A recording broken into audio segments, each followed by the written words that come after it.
putting your work out there, putting the hook out and hoping that kind of a fishy will bite is obviously kind of the most important aspect of using social media, just getting your research out there, dissemination, right? That's probably the main thing. But I also want to kind of look at it from a very different route. So, and I want to use a kind of an anecdote from my research. So I mentioned earlier that social networks can be really useful for accessing closed communities and difficult to engage with kind of institutions like the government, non-governmental departments and stuff like that. For my research, I worked with 2 communities in East London that were part of my case study. I had a really good following around them, and they'll be hopefully following me now. And I needed to get access to the mayor's office. I sent them email after email, and I didn't get much of a response. However, when I tweeted them their institutional profile, this was then amplified by my network, the constituents that they were representing, and they amplified my message.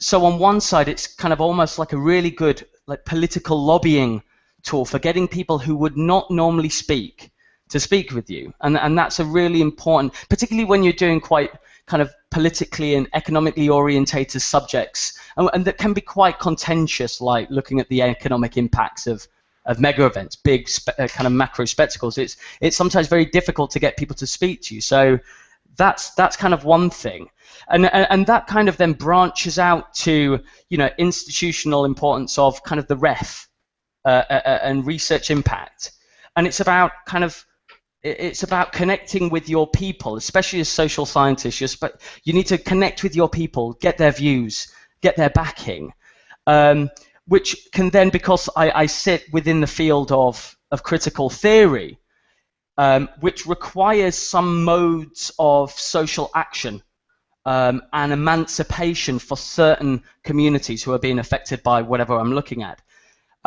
And through access with these governmental organizations, through these organizations, you can subtly influence policy and practice and get your research out there on a kind of an important leveraging platform like these institutions. So, for example, I'm working with the Federation of Small Business on a next part of my research survey.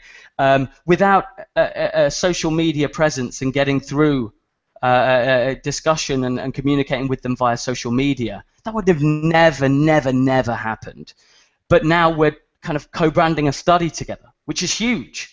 And we've got the government involved. We've got, you know, the Confederation for British Industry involved. And without that access to those relatively quite closed communities, the research would never been able to invoke, one, such a wide dissemination of research, and two, push forward the kind of the social action and critical theory that's required for taking those types of kind of theoretical approaches.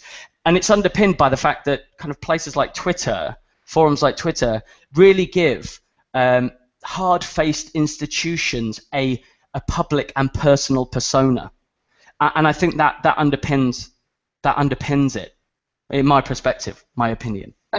Yeah. Thank you, Michael. It's really really interesting thinking about political action, particularly because Twitter and other social media sites have been implicated in revolutions. So maybe it's viva the academic revolution.